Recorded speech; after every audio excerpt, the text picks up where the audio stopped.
Hey friends, this is Derrick Broze with the Conscious Resistance Network, and today we are going to talk about Russia Gate and Trump and what it really means.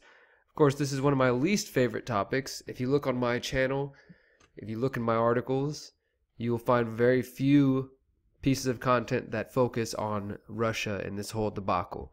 But at this point, it's important to call out the bullshit wherever we see it and to focus on the truth. So we're going to do that today. But before we do that, I want to remind you guys to bookmark theconsciousresistance.com to get all of our latest content. I've just updated it with all of our posts from last week. You can subscribe to our weekly email newsletter. And of course, follow us on minds.com for new content regularly. And you can sign up for our text list if you want at the description below the video.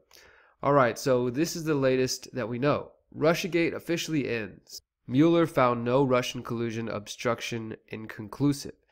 This is coming from The Mind Unleashed via Zero Hedge, and you can actually see a full copy of the 4-page letter that was received by Congress from Attorney General William Barr, which now concludes the special counsel's investigation and found that, quote, they did not find that the Trump campaign or anyone associated with it conspired or coordinated with Russia in its efforts to influence the 2016 election, which of course probably caused tears to flow in some households around the world and around the country.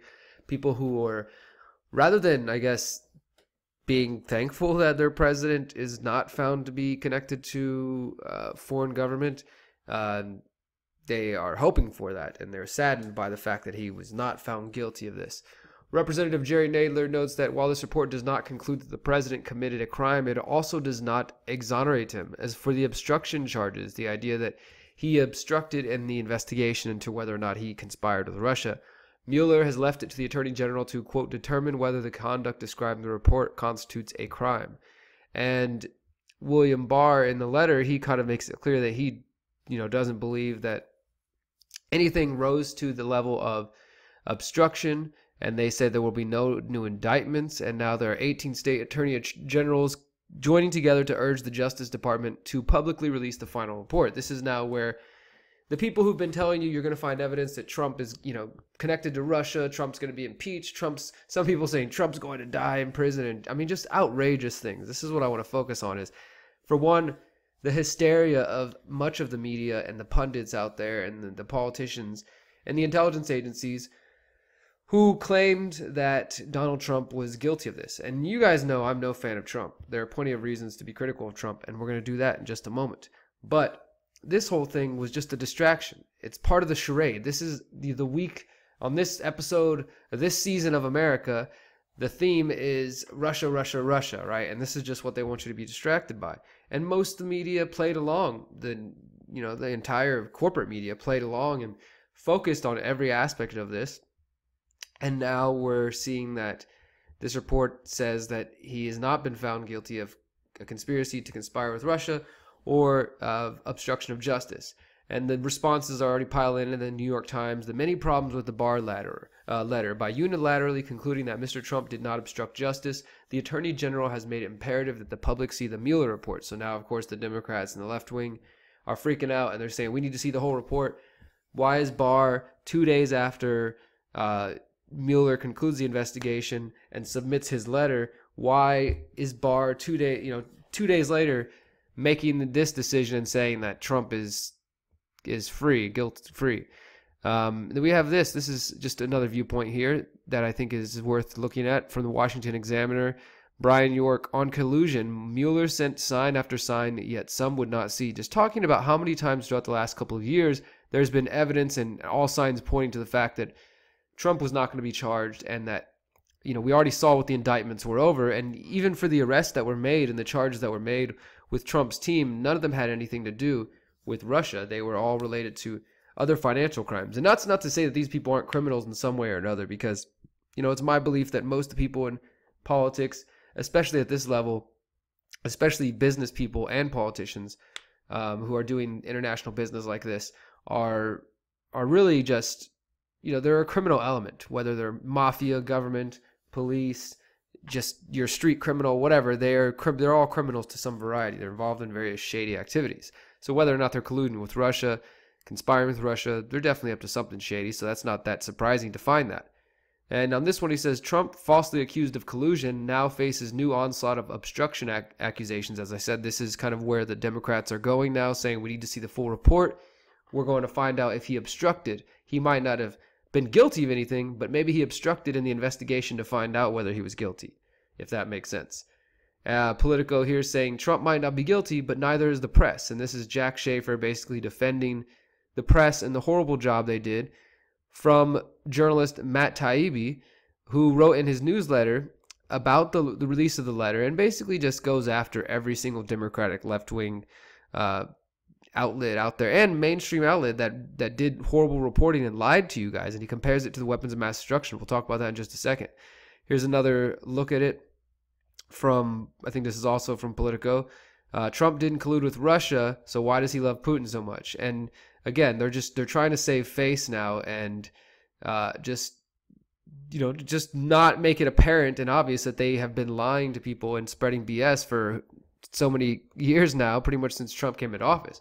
And all this does, and I'm going to talk about this from multiple angles, is we're going to play some 4D chess here, because on one angle, it's like obvious that the left wing is endorsing anything that they think could bring down Trump. They find him despicable, not just because he's a right-winger, because he's a Republican, but because they think he's racist, bigoted, etc. He's just a hateful guy, and I couldn't necessarily disagree with him. So they want to get rid of him and replace their own people there.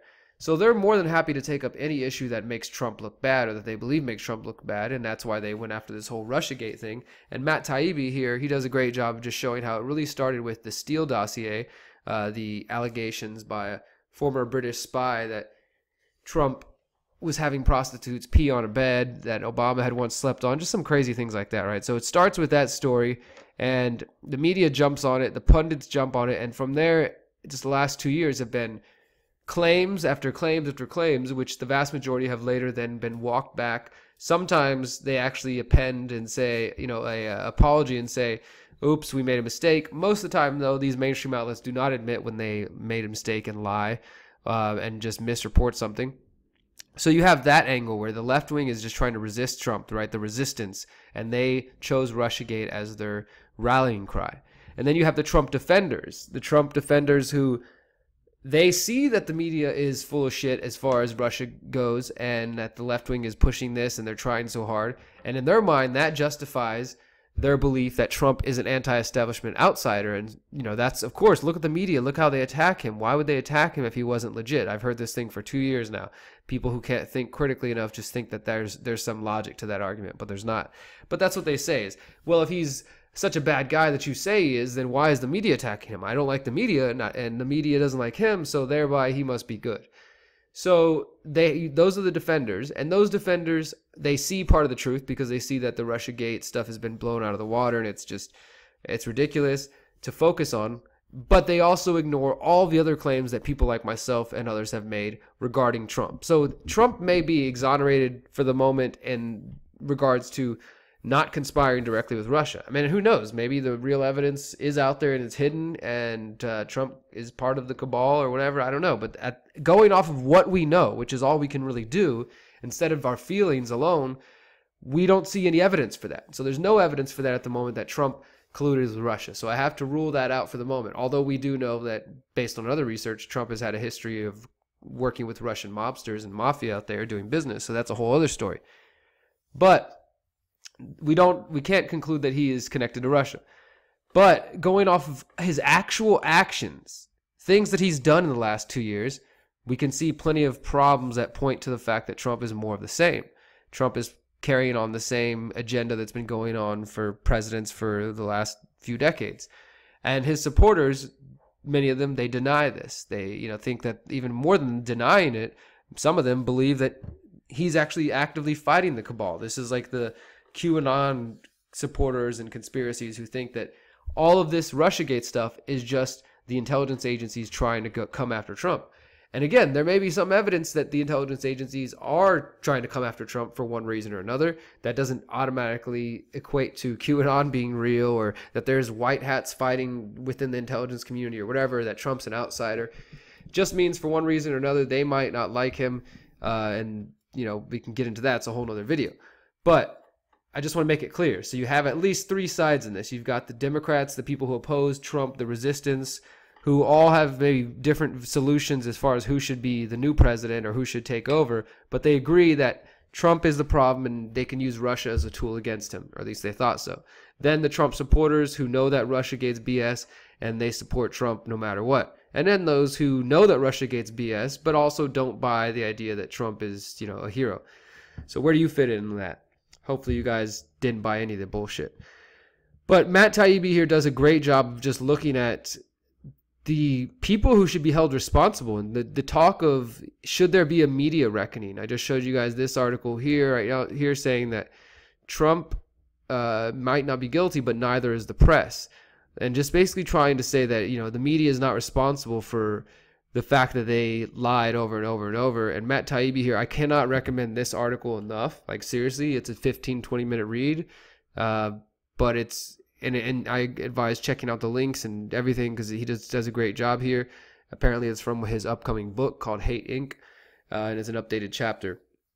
Well, he does a great job just showing, like, giving some history of the last couple of years and showing how many different examples of the media, from CNN, the New York Times, the Washington Post, to all the left-wing media just lying, and then pretty much that the conservative media being the only ones who were really actually calling out the truths and reporting on the mistakes. Now, don't get yourself all excited and be like, see, this is an agenda against the conservatives. No, the only reason this is happening is because a right-wing, quote-unquote, conservative president is in office, so the Democrats and the left-wing are flipping shit, and they're playing dirty. But I guarantee you that you guys who support Trump now, once the Democrats get back in there, you guys will, do the same thing. You'll play the other side, right? It's like, it's just, you'll make up whatever you can to attack their opponent, and you'll ignore any truths about your opponent. And they're just doing the opposite, the same thing, but on the other side of the spectrum. That's all this is. It's not that there's an agenda against conservatives. It's just that the conservative / right-wing movement's in power, so the other side is being loose with facts and logic and truth because they want to do anything to try to hurt you guys. And that's because we're in such a polarized time where truth doesn't really matter to a lot of people. It's just about upsetting and trolling the other person.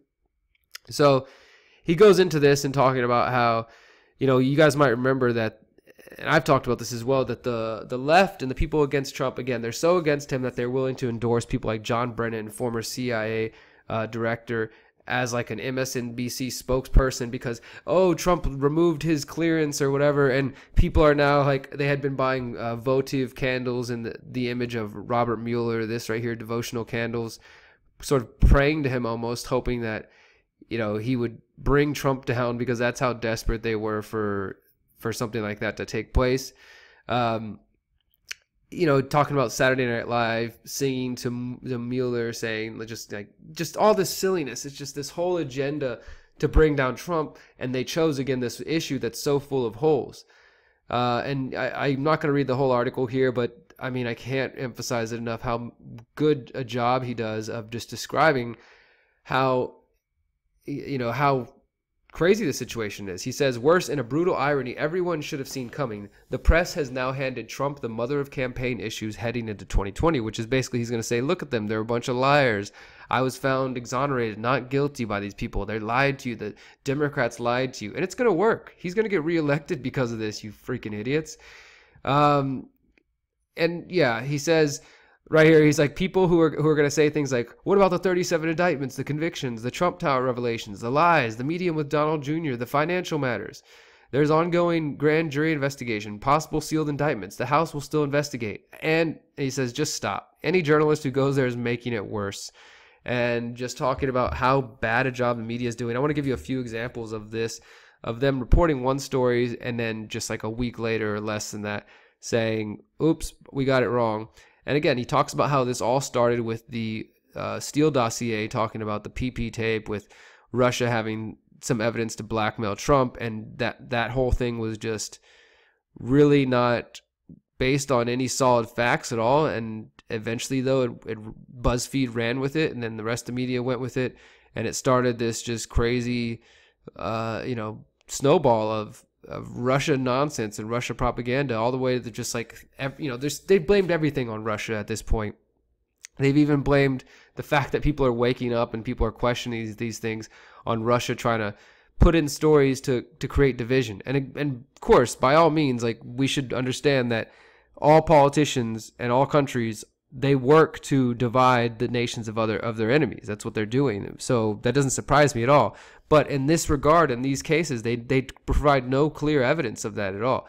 And so essentially, he talks about how the trust has been lost in the media, that indictments are not convictions, and yet they went on and on and on and on and on and on and on and on and on and on talking about indictments as if they were facts, you know. And it's really just disturbing. And I like this part, though. He says, when Bob Woodward says, I did not find espionage or collusion of course I looked for it. I looked hard for it. And he talks about Bob Woodward, who was he's a journalist involved with Watergate. He said that he had once succumbed to groupthink during the weapons of mass destruction episode and added, quote, I blame myself mightily for not pushing hard. And Taibbi calls him out and says, well, he didn't try very hard here. And just, you know, all these different outlets reporting lies. And again, he says the rest of the coverage was only in conservative outlets, the National Review, Fox, Daily Caller. And that's a big problem, again, the polarized media. And also, we have to ask this, like, over and over in his talk here, in his article, he talks about how that the intelligence officials were often providing these supposed stories to the media, and the media just sucked it up blatantly and didn't even bother to fact check anything. That's a huge problem, is they're just so desperate, again, in their efforts to get rid of Trump for one reason or another. We can speculate on that they're willing to go with shady evidence and to trust intelligence officials. And the intelligence officials are all known for lying. I mean, that's what they do. They're spies, CIA, FBI, they're liars, right? So it's just disturbing to see the media just suck it up and willing to just go with little evidence about anything. And yeah, it's something that we need to be more concerned about. I mean, and this is where the bigger question is, what happens after this, right? Because if people are continuing to lose respect for the mainstream media, the corporate media, this should be good for me and for other independent media journalists. But at the same time, they've used the fake news, you know, the real fake news, the garbage CNNs and the mainstream news. They use that word fake news to go after independent media. They collaborated with the social media companies to get rid of us. I mean, our reach has shrank so much just in the last 6 months, in the last year, in the last 2 years since Trump came into office. I don't think it's a coincidence. These things now are used to kill the independent media. So people are going to lose trust in the mainstream corporate media, but instead of looking at like actual journalism, they're going to look at more polarized opinions and more polarized views of the world. Things are going to continue to get more and more polarized. They're going to look at partisan left-wing media like the New York Times. It just says, we don't need to read the Mueller report. And, you know, we don't need to know about it. We already know enough that Trump's guilty. We're just going to ignore the facts. Here's another good one, Glenn Greenwald, Beyond BuzzFeed, the 10 worst, most embarrassing U.S. media failures on the Trump-Russia story, another great example. So people are questioning this. People are going to look for other answers. But the independent media has largely been suffocated beneath the social media companies and the Western interests. So we can't really reach as many people as we were able to before. That's a big problem. That's a big problem, right? But this also creates an opportunity here to get people to understand. Don't trust them. Look to alternative media because we're giving you more truth. We've been saying this since the very beginning. We've been calling it out. We've been actually reporting it. And we're going to stay principled whether a Democrat's in office or whether a Republican's office. That's not what you can expect from the conservative media or the liberal media, right? I'm glad that they tell the truth whenever the opposition's in power, but that's not always the case. And so, yeah, Trump is exonerated at the moment from direct connection with Russia to flip the U.S. election. And as I've been saying since the beginning, there was never a hacking ever. I mean, it was probably Seth Rich more than anything else. But this story falls apart, and now people lose trust in the media, and hopefully they look towards independent media sources to support and to, you know, just to support, and to promote and to share their work. But that doesn't mean that Trump's a good guy, okay? I'm just going to run through a few brief things just to show you some examples that I've been talking about since the beginning, showing that Donald Trump was part of the plan. I wrote an article way back in late 2016 talking about fake news, Russia, and Donald Trump. and how he was the establishment's plan to divide the country and to, polarize people. I'll link that below the video. But just briefly, in the last year or two, just in the last week, Trump's statements on Israel and Golan Heights sparked worldwide controversy, as he said he would support Israel taking Golan Heights from Syria. And that's just part of his, some would say, Zionist agenda. Also, moving the capital to Jerusalem. These sort of things, these moves, this constant support of Israel. If you're worried about Russia, you're worried about external influence, worry about his support of Russia and Saudi Arabia. What about Donald Trump embracing 5G and even 6G, even though concerns are piling up, and his federal government making it easier for the 5G rollout to take place?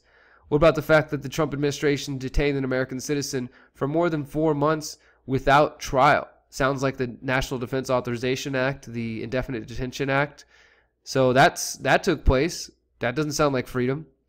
What about Trump's continuing supports of the war in Yemen and Syria and elsewhere, drone bombings, supporting bombings leading to the death of school bus full of 40 children?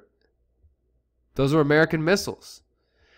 I also talked about how Donald Trump doesn't care about the veterans, even though he says, because for one, he says he cares about the veterans, he's trying to help them stop committing suicide, but he's launching more wars. He signed an executive order to cancel reports on the civilians killed by U.S. drone strikes because they don't want you to know how many people are dying from drones and from bombs, airstrikes, because they're increasing since Trump took office. This is back in 2017, and they've only increased.